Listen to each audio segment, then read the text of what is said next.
This trip just took an unexpected turn and just got a little bit more expensive. All right, guys, we're getting ready to get on the road here for an important milestone here at Piney Grove, and we've had a lot of them in this past year. If you don't know our story, we started 8 years ago by buying this property and developing it or turning it into a homestead. And one of the things we wanted from the very beginning, we talked about from the very beginning, that if we didn't buy a property with a pond, we wanted to put a pond on our property. So we're getting ready to drive by the pond here. All right, so that's what it looks like. It's got some good water in it. We've stopped pumping water in because we were expecting a big rain event yesterday, but it didn't happen. We got just enough to wet the hay that we put all the way around the pond, and also I seeded it with brown top millet, which is a nurse crop for the bahia grass that we planted in there. So we're hoping to get that sprouted and going. And the reason for the grass is for erosion control, and we hope to get grass all the way down to the water so that the fish have a place where they can hide besides the 5 structures that I put in there. But for now, we're headed to Alabama to get us some fish. All right, guys, we made it. We followed Deb's phone and got here and made a lot of turns, and there's a lot of ponds here, and it looks like a good place to sell fish. We're at the right address, so. Yeah, it's the right address, but there's no signs at all. I think his name is Don. He told me that he's got 22 ponds, and he catches fish, I guess all week, every day, and then on the weekends, he sells out of the fish that he catches, or he seines out of his pond. So it'll be interesting. Maybe he'll give us a tour, maybe he won't, but either way, we're going home with fish in our truck. All right, so this is one of his catfish tanks. And this is the size we'll be getting, right? Yeah. And these are 1 year old? Yeah. 1 year old catfish. And what kind are they? Channel cat. Channel cats. Okay. Awesome. That is awesome. Look at my fish. I have 200 shellcracker and brim. I say my fish. See how I'm claiming them already? Yep. And then 25 catfish. And that's, there's oxygen in that bag, right? Yeah, that's what we do. That's Is we inflate this bag with pure oxygen. But over there on the lake, or his pond, the 4-acre pond, that's where he has his fish tanks and everything. And he's got our fish already separated, ready to go home. And if you're wondering, like, how much do fish cost, they're about $40 a hundred. So what you saw there that Deb had in those 2 bags was about $90 worth of fish. Bargain. So Deb, a little bit of a surprise, huh? I did not know. Wow, they are gorgeous. I don't think I knew that you had these. Now you sell these as well, right? Yeah. Okay. Do they have to be by themselves? No. So these could go in our pond? Yeah. And what would be the purpose of them in our pond? What would they do? I mean, they're beautiful, yes, but Look at them. That's the purpose. Can you eat them? Are they edible? No. Deb's like, it'll be like the mini Highland cows. No. Well, guys, this trip just took an unexpected turn and just got a little bit more expensive. This trip just took an unexpected turn and got even more awesome. So we came to that tank just to see them, and we didn't know what we were going to see. And we had them beautiful koi fish in there. We actually want to see the tilapia, because tilapia is like an eating type of fish. You grow it specifically to eat. It's not necessarily a game fish. I don't even know if you catch it on hook and line. But, okay, he's going to show us the Tilapia. fish. When we were selling these fish into the Atlanta food market, most of what we were selling was white tilapia or red tilapia. So a lot of cultures, when they eat a fish, it's not fresh unless it's live. And so they like visual stuff, you know. They put them in these tanks in the fish market. The fish looks pretty, it sells. And so that's where that, but the native tilapia is a dark fish like this. And the reason it is this color is because they can hide from predators. If you got a white tilapia, a red tilapia out in the pond, the first fish to go, yeah, man-made nether. Got a target on. Can you scoop one of these up just so we can see one up close? Oh, So if that was in our pond now, you say 2 or 3 months from now it'll be big enough to eat? Oh, yeah. Tilapia, you have to treat it like a saltwater fish. Okay, you fillet them? You have to fillet them out, and when you fillet them, take the skin off, so you have a boneless, skinless fillet. Okay. You can't eat them. Well, we're definitely going to keep in touch with you, because as our pond matures and stuff, maybe we put different fish in it. And I don't know if this is an option, but that sure was a better looking fish than I thought a tilapia was. That was a pretty fish. All right, so you're picking out your fish. They're 20 bucks a piece. How many are you going to get? I'm going to get 5 of them. And Don said that they're very hardy, and he actually said you can't kill them unless you like run over them with a truck, which we won't do. So we're actually going to pick out our fish. Oh my gosh. I'm so excited. We didn't know. I didn't know. I was excited enough about the little fish. So Don said in that big tank we first showed you, we were like, hey, why don't you just dip us some out of there? He said, you can't catch them. He said, you got to drain the tank in order to catch them. So he keeps some in this little tank so that he can get in there with his boots and catch them. So Deb's in here trying to pick out the one. She's got her eye on one that's like black towards the back of its tail and then more orange in its head.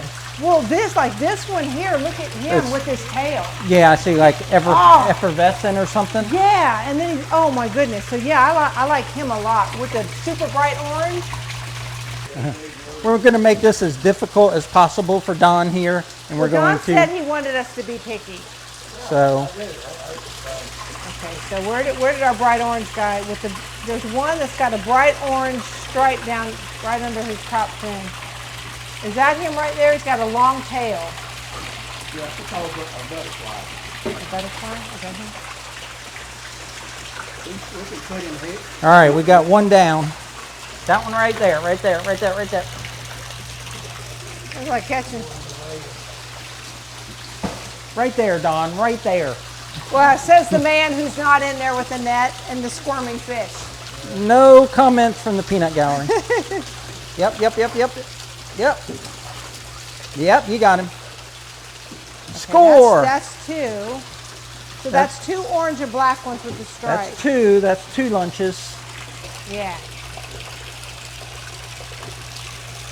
Yep. Got Don him. Good got him. job. Or koi rustler. Now, so we got 3 orange and black ones. Do we probably like that orange one with the spots, the little black spots? That's 4. Do you want like a totally orange one? Yeah, we need some. Because there's a totally orange one there with black spots, and there's an orange one here. Get the orange one.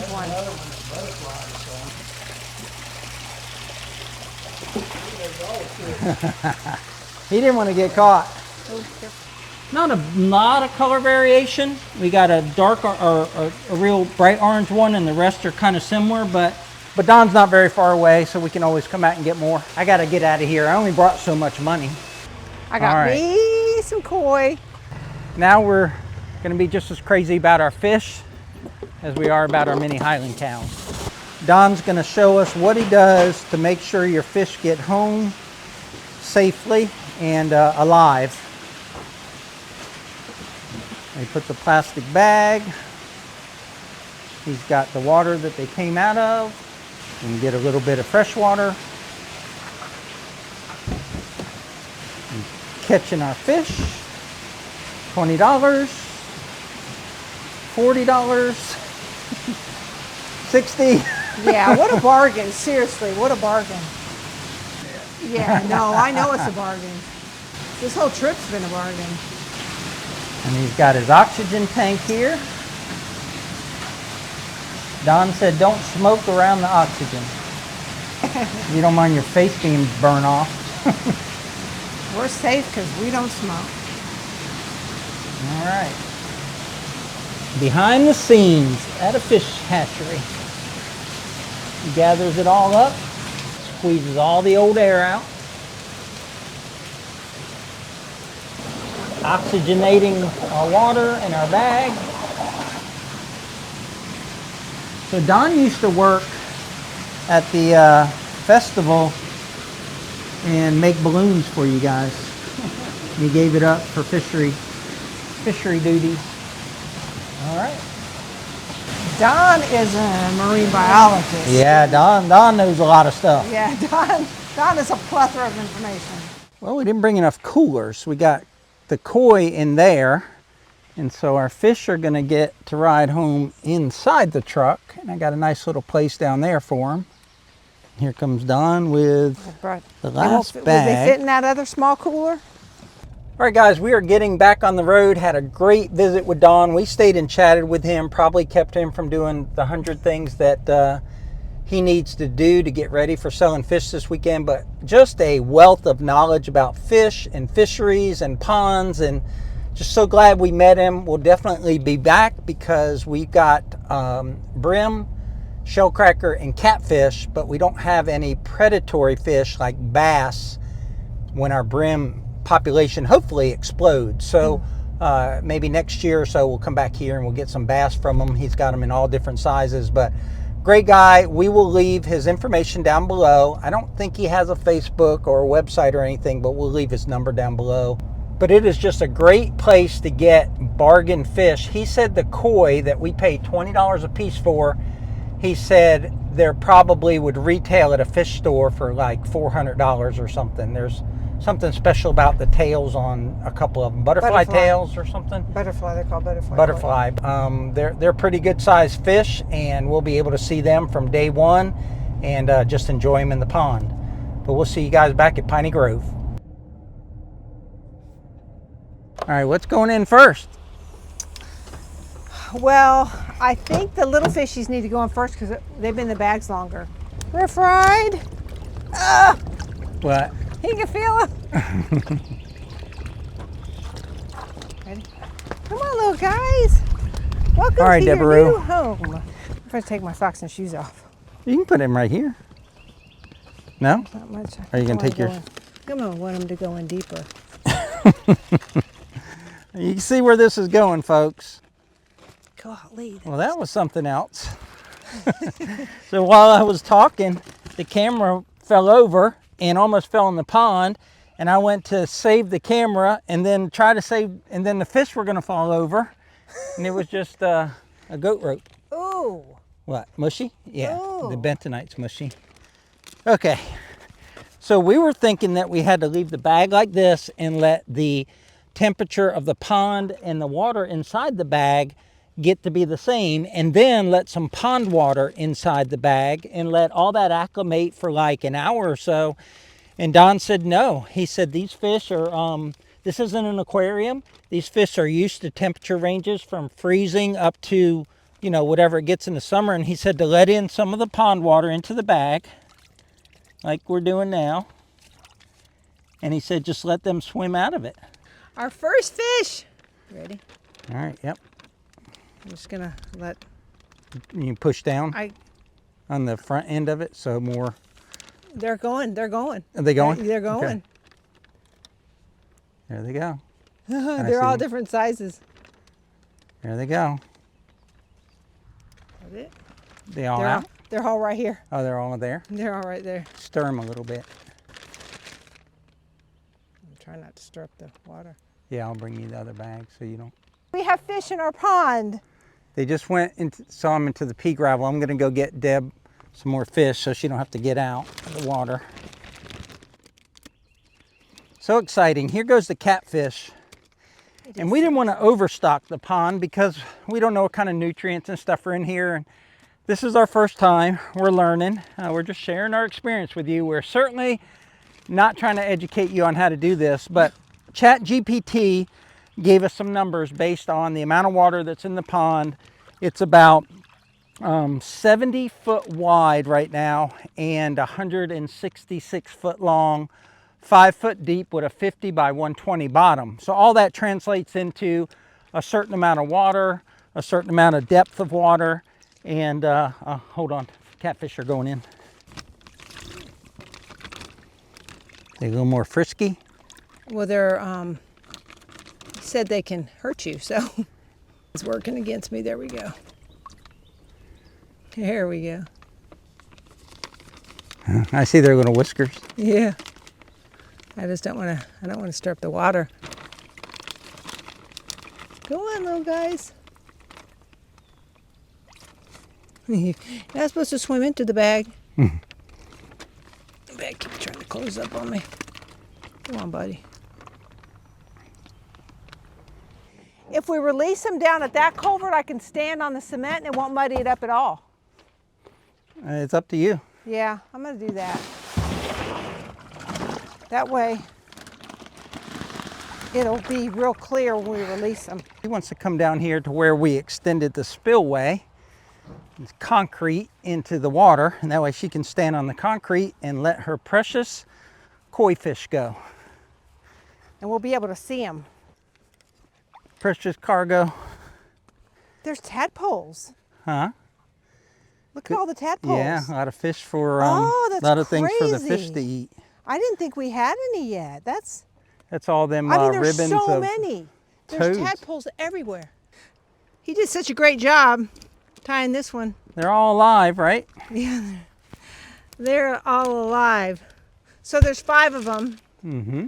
So we need to figure out names for them. Well, you might want to see how long they last before you name them. I have to name them. You got a little bit more concrete, you can go down. There goes the orange one. The bag floats up, so it's hard Yeah. for them to, I'm just gonna have to let them, Yep. I'm just gonna have to let them go. Here they go. Here they go. 1, 2, 3, 4, 5, come on. Oh, you wanna hand me the camera?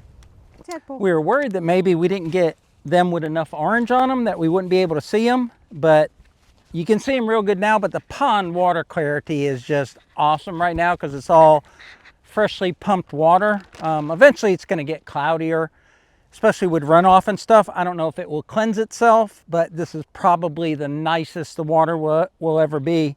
So right now we can see them, and then as we feed them, we can feed them floating food, and so they'll come up to the surface and we can see them. But what he said about floating food is you see how the wind's blowing all over here, and you can see a little bit of floating debris on the pond. He said it'll push all that floating food over to one side where it's shallow, and then when the fish go to eat the floating food, then the egrets and everything else that's down here that might be wanting to get a fish dinner will get an easy fish dinner. So we're going to get some sinking food to feed them.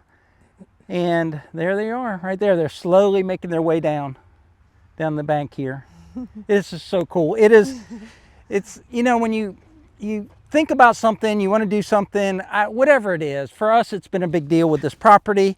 You know, it's a life-changing thing. But whatever your goals are, when you finally reach them, it almost feels surreal. Like it doesn't feel real, does it? That we're putting, and I can see them going along the bottom there. They just went. It doesn't seem real that we are putting fish in a pond on our own property that we made. Literally, we renovated it a couple weeks ago with fish structures. There's 5 fish structures out there that we made from our cedar stumps and our oak stumps and bricks and rocks and stuff that were on the property.